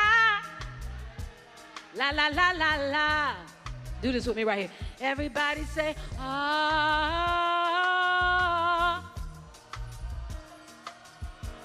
Hi, ya, ya, ya, ya. Hi, ya, ya, ya, ya. Ah.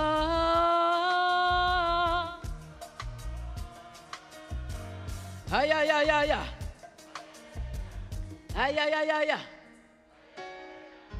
As a little girl, I didn't know that life had seasons, that winter made us worthy of spring, and that rain was just as necessary as sun.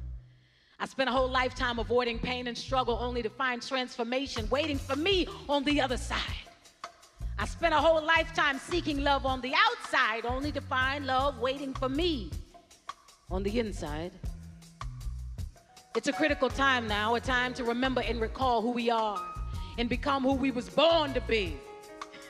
It's a critical time now, so plant pure seeds and watch yourself transform back into yourself. There you will enter a world where the phoenix flies and warriors rise and beautiful flowers bloom. It's time to go home. It's time to go home to the truth. It's time to go home to the light. It's time to go home to the love. Everybody say, oh, oh, oh. Everybody say, Ascension. Ascension. Oh, oh, love.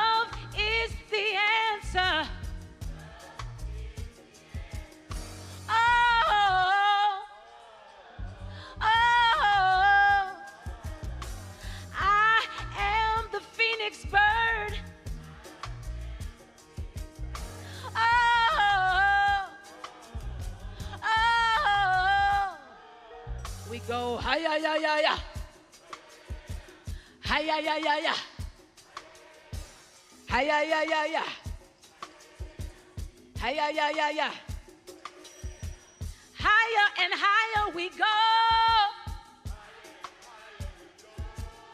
We live in, we love in the flow. Higher and higher we go. We live in, we love in the flow. Freedom now. Oh,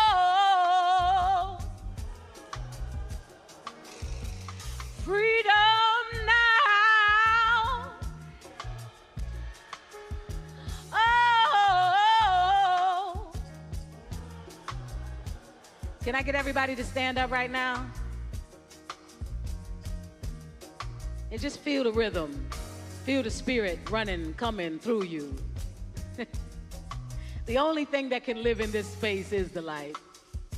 Ashe? Jendai, can you play the next track? I want y'all to do this with me.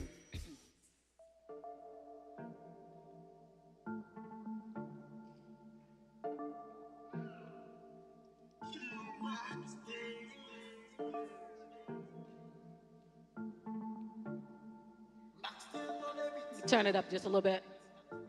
Everybody say, hi-ya-ya, hi-ya-ya, hi-ya-ya, ha! Hi-ya-ya, hi-ya-ya, hi-ya-ya, ha! Eh, eh, eh, eh, eh, eh. Eh, eh, eh, eh, eh. My mind is ready, eh. My mind is ready, eh. It's time already. It's time already. It's time already. Hi-ya-ya, hi-ya-ya, hi-ya-ya, ha! Hi-ya-ya, hi-ya-ya, hi-ya-ya, ha! Liberation now, hey! Transformation now, hey! Hi-ya-ya, hi-ya-ya, hi-ya-ya, ha! Hi-ya-ya, hi-ya-ya, hi-ya-ya, ha! Eh, eh, eh, eh, eh, eh. Eh, eh, eh, eh, eh. My mind is ready. My mind is ready. It's time already. It's time already. I'm royalty. I'm royalty. We royalty. We royalty. We are the ones we've been waiting for. No more waiting, kick down the door. We are the ones we've been waiting for. No more waiting, kick down the door. It's time already. It's time already. It's time already. It's time already. Hi-ya-ya, hi-ya-ya, hi-ya-ya, ha!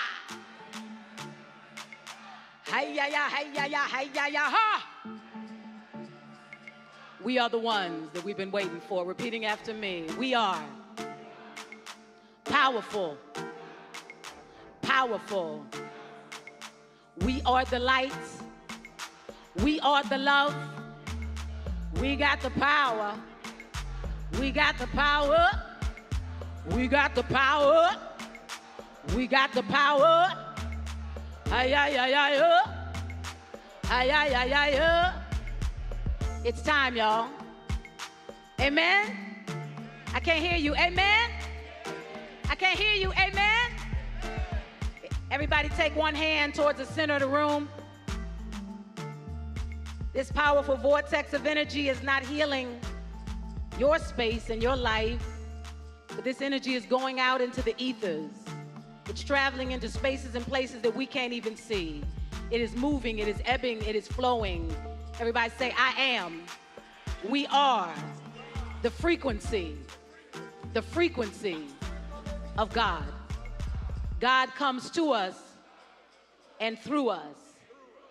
I am the light of God that never fails. It's already done.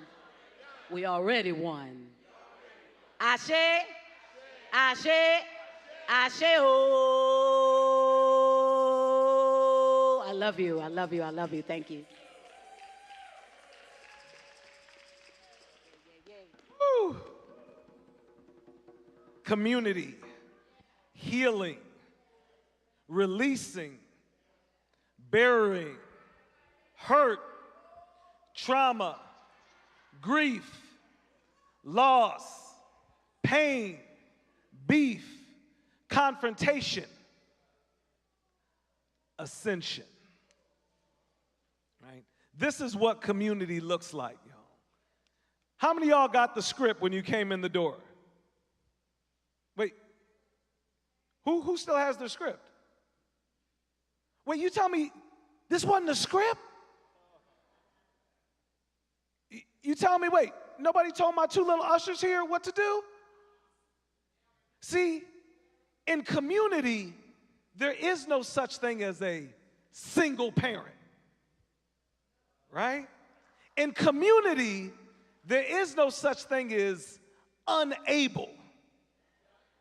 In community, there is no such thing as I gotta do it on my own, right? Y'all told me how many deaths there's been already, just this year. But you're not wearing death. Community allows us to lift that up. Now I'm gonna tell you, there's some other folks who would come in here and swear Mama Sonia had y'all rehearsing for at least the last 6 months. Right? There are at least 30 mothers in here who Mama Diamond didn't have to ask, oh, can you know? That's what we are. And guess what? Even when we've been away from it, immediately when we get back together, it kicks back in. Because in addition to that ancestral trauma, which is genetic, the other part of that is the ancestral memory of our greatness and our healing, which is also genetic. And so as we continue this on, we're approaching the end, but this would not be whole and complete if we did not hear from some of the voices that are on the forefront, on the vanguard of this journey. Now, as I'm here and I'm looking out, I'm seeing not only stage 1, stage 2, stage 3 Tilico members, I'm seeing probably the first healing station facilitator before we even called them healing stations, Mama Trinette. You know, I'm seeing some of the newer members. Mama Candace, I'm saying your name right, Candace? Amazing artists. And for all who don't know, it's got a children's book that's more official than anything Scholastic or Judy Blume done ever did, okay? And so from this, it's important to hear these own reflections and testimonies of what this ascension means. And so allow us, join me in welcoming to the mic probably, the matriarch of this space, Mama Karen Settles, whose butterfly name is Forgive. And for those of you who don't know, part of this process, the key part, again, remember that T is transformation. And there's probably few other examples in nature that we can point to that speak to the transformative power of the Creator, like the butterfly, right? Starts off as one thing and goes into this cocoon and comes out something entirely different. So every member of Tilico has a butterfly name. So again, allow me to welcome to the stage Mama Karen Settles, Forgive, to speak about and her reflection on the process of ascension. Well, I'm just going to tell the truth. I didn't know what it was. I do now. And so I like to start off right. I'm so honored to be here in Union Temple again, extending more and more with now 3 sets today. But I still would like to say love wins. And I know that if we love more, love wins. I've been a part, I always ask Dr. Bruce, so I'm not going to break the tradition. Where you been? I always say that because alongside to my mother, who is my hero, all the other stuff, she taught our family forgiveness better than any artist I know. And so that's why my butterfly's name is Forgiveness. But I extend that to you because I know what forgiveness does for the spirit. I have a lot to say, but to Lickle, love more, and this movement itself, as we phased on one thing to the other, I said, love more is a movement. I refuse to let anybody call it a program. So you know, I'm gonna correct them. I hope nobody's offended. This is a journey, and we are in sessions. We're changing the language so that people can open their hearts to what can be done between all of us. Because we're doing this for each other. It's not about me, it's about we. I don't have a lot to say except for simply phenomenal, amazing, and simply marvelous. This movement I look forward to. I can vision where we are, where we're going, and where we're going. So I just want to say I just love all of you. Thank you.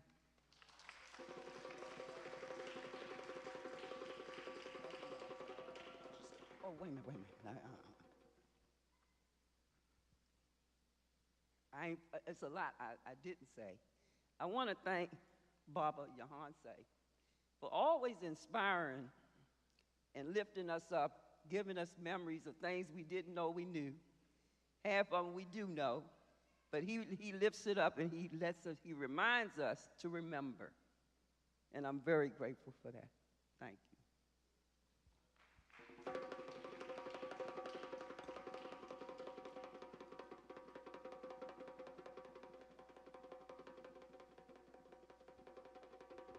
All right. Mama Karen, always, even when the sun's out. See, it was supposed to rain, but they knew Mama Karen was going to speak, so had to stay away. You got to say? You got something for us? I know you do. All right. So this transformative healing journey, again, this first ever Ascension ceremony, we heard from one of our level ones, and now we're going to hear from the beginning of the journey as we bring to the stage Mama Gwen Adams,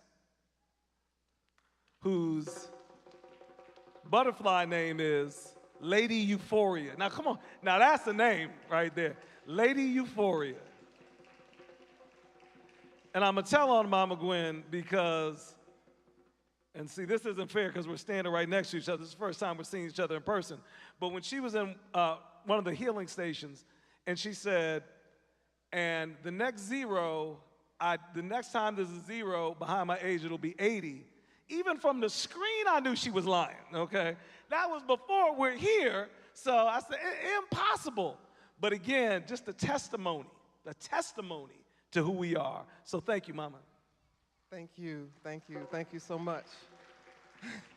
I had to write my notes down because Mama Sonia told me I had 3 minutes, and I tend to talk a lot when I start talking, and especially when we have good sound systems like this. I like the way it sounds. Love more, everybody. You can tell when somebody's new with something because I go around there saying, love more, love more. People think something wrong with me, y'all. It's like when I first found Jesus. I was crying. I go to church, I was crying before the words start. Before they tell me to come to the altar, I was all up there trying to get forgiveness. But I thank God that he knows where I need to be and when I need to be there. They had already paid for me to take another course. But because of some things that were going on in my personal life, as it relates to my husband, who is very, very ill right now. But God is good because he's having surgery tomorrow, and we're going to have the victory in it, and so I thank God for that. But the timing of the other program conflicted with this movement. Amen. I got it right, y'all. Not a program, it's a movement, you know. And I'm glad to be in a movement like this, you know. And when I look back over my life, even the challenges and the painful seasons, they held purpose. Each season was needed to develop me and my destiny. So I'm glad right now to be in a safe place, and as you all call it, a brave place. I believe there's so much for me in this, and I'm glad that age doesn't matter. I'm glad that as we live and as we breathe, you know, that it's just a wonderful thing to be able to continue to grow and grow and grow. And when I think about loving more, you know, it's not really an option. Because as a woman of God, you know, it's a commandment. So I'm supposed to do it anyhow. And so I thank God for just being in this movement. I thank God, even when I shared, not about the 80, but the other part, I get calls from people, or texts from people, emails, praying for my husband. You know, and I think it's a blessing to be in a movement for just a short period of time and feel the love that I felt. And so I thank God for it, and I'm looking forward to continuing this journey. Love more.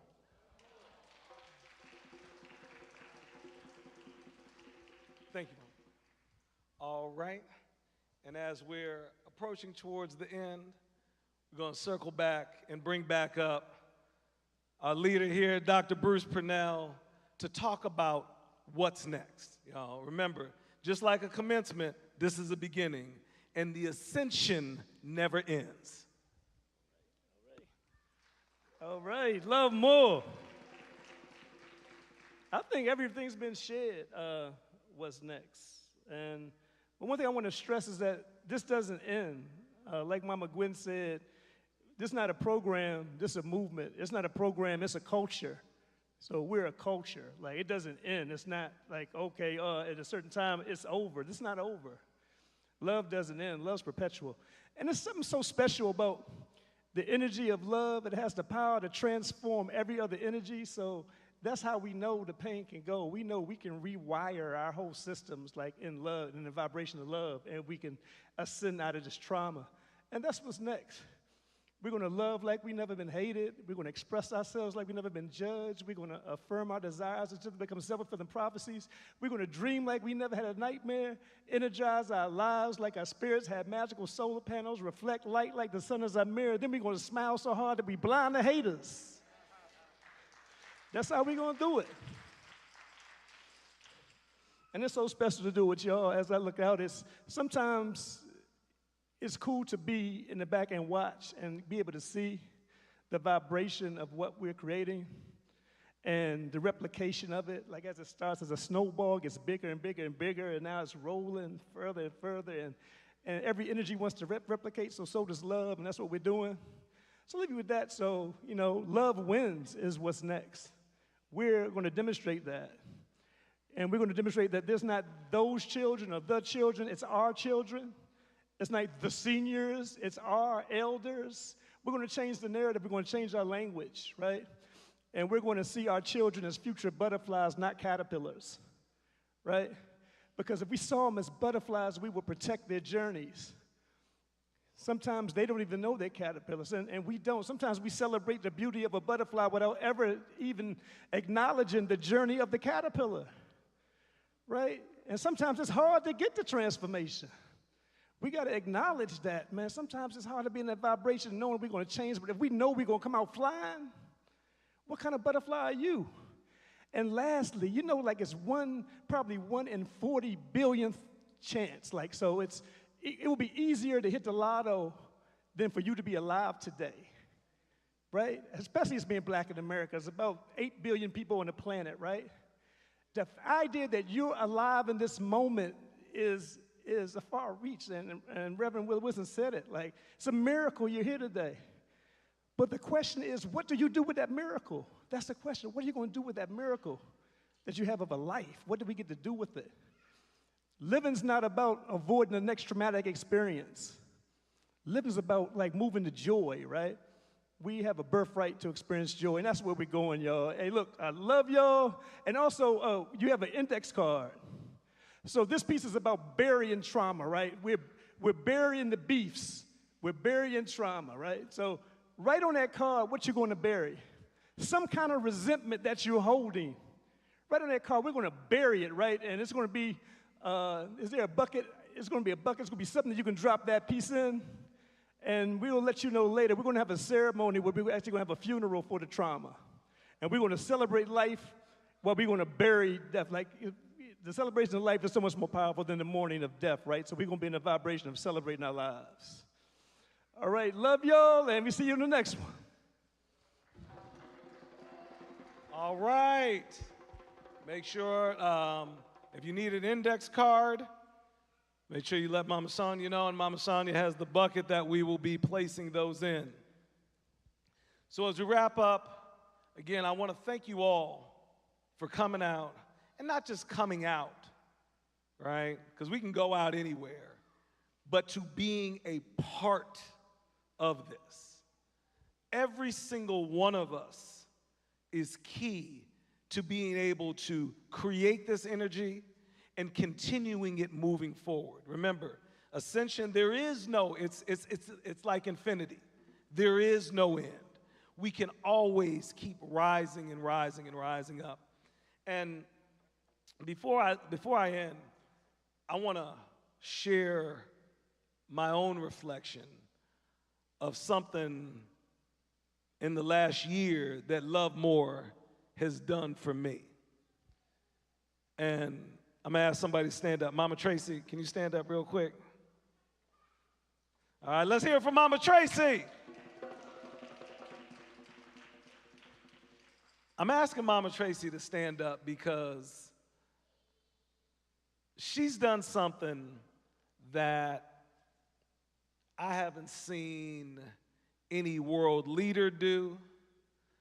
I haven't seen any celebrity. I haven't seen somebody with millions of followers do. And that she stood up in front of those people who are colleagues, that are brothers and sisters, that she trained with, after her journey, she was well in her journey, not at the beginning of her journey. After she was well in her journey, and I heard this at our graduation last year, our second graduation, and she said something that many people brag about, fable about, but she said, I fell down. After being in a leadership position. See, there's no shortage of folks who talk about their road to here, right? But guess what? Every single person in this world at some point in their life falls short of some of their expectation for themselves, let alone for anyone else. But yet, we've seen families crumble, nations go to war, genocides committed because of folks who could not do what seems like the simple, but what is clearly the most powerful task that this African woman right here did. And didn't just say it to herself, but stood amongst you all, her peers and friends and family, and said she relapsed and fell off. But she got back up. She got back up and celebrated just, what was it, last week, 2 weeks ago, her 1 year again of sobriety.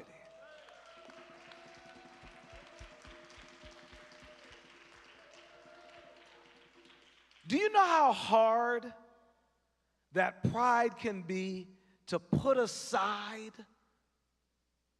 and to stand before folks? Not because she was getting paid $1 million for some tell-all interview, but for her own ascension, for all of ours.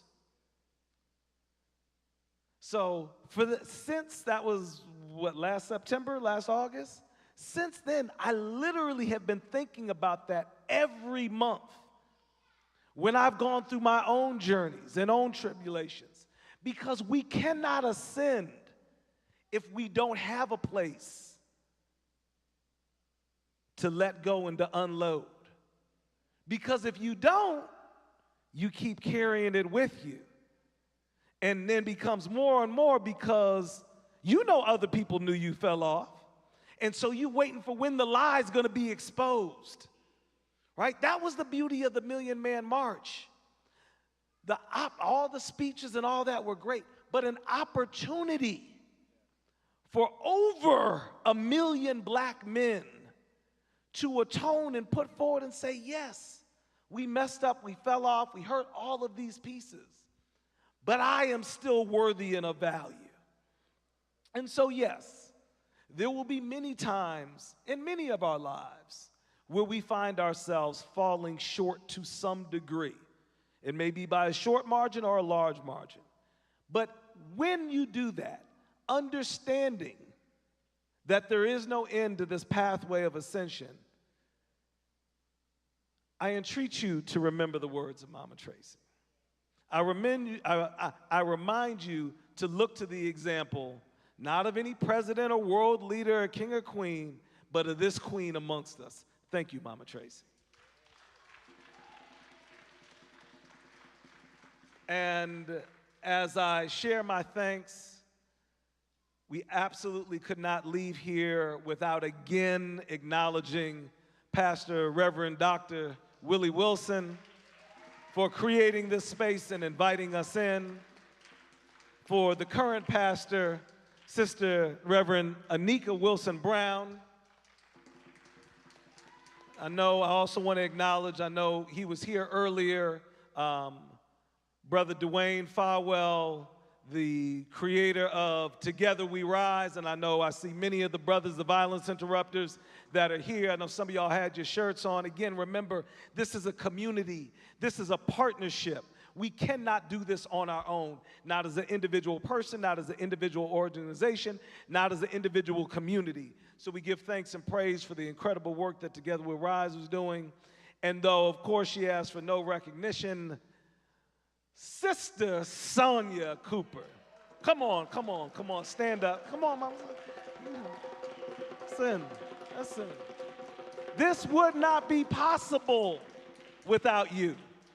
And again, one of the things one of my sisters, Zenobia, told me is that when I felt like there was too much praise being sent on me, she reminded me of the law of the universe, the fundamental law of the universe. We have love, and then we have reciprocity. You can call it karma, you can call it yin-yang, whatever you want. Any culture and civilization from the beginning of time has understood the law of reciprocity. So if you don't want to be recognized, then you better stop being as bad as you are. Okay. So I thank y'all, I love y'all, love more, and I can't wait till the next time.